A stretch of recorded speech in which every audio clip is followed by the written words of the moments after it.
I was reading the other day a contemporary translation of the Bible, and its rendering of the very first two verses of the Bible caught my attention forcibly.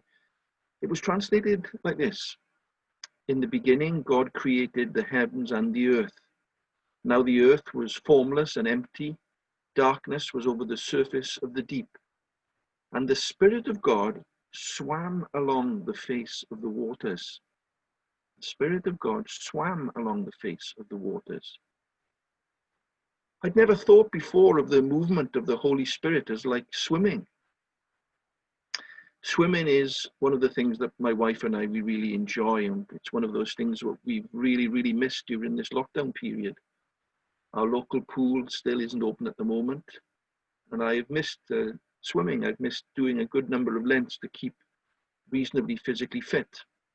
I've also missed relaxing in the jacuzzi afterwards, pondering the week that's just gone by and the week that's about to open up before me. Most of the time, we tend to think, I believe, of life as a neutral kind of thing. We are born into it one day, we are given life, and in itself, life is neither good nor bad, except as we make it so by the way that we live it. We may make a full life for ourselves, or an empty life. But no matter what we make of it, the common view is that life itself, whatever life is, does not care one way or another any more than the ocean cares whether we swim in it or drown in it. In honesty, we have to admit that a great deal of the evidence supports such a view. But rightly or wrongly, the Christian faith flatly contradicts that. To say that God is spirit is to say that life does care, that the life-giving power that life itself comes from is not indifferent as to whether we sink or swim. It wants us to swim. It is to say that whether you call this life-giving power the Holy Spirit of God, or a greater power, or reality with a capital R, or any other thing, its most basic characteristic, however we call it, is that it wishes us well and that it is at work towards that end. Now, I'm a realist.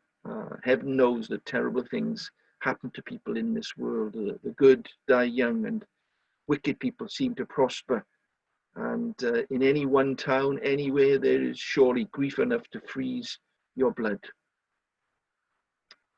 But from deep within, wherever the hidden spring is that life wells up from, it wells up into our lives, even at their darkest times, I believe. And maybe especially then, there wells up a power to heal, a power to breathe new life into us.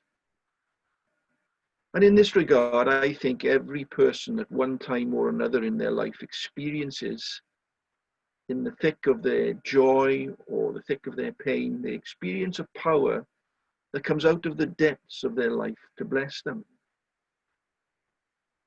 I don't believe it matters greatly what you call or name that thing, that power. The Spirit, the Holy Spirit, is only one of its names, possibly.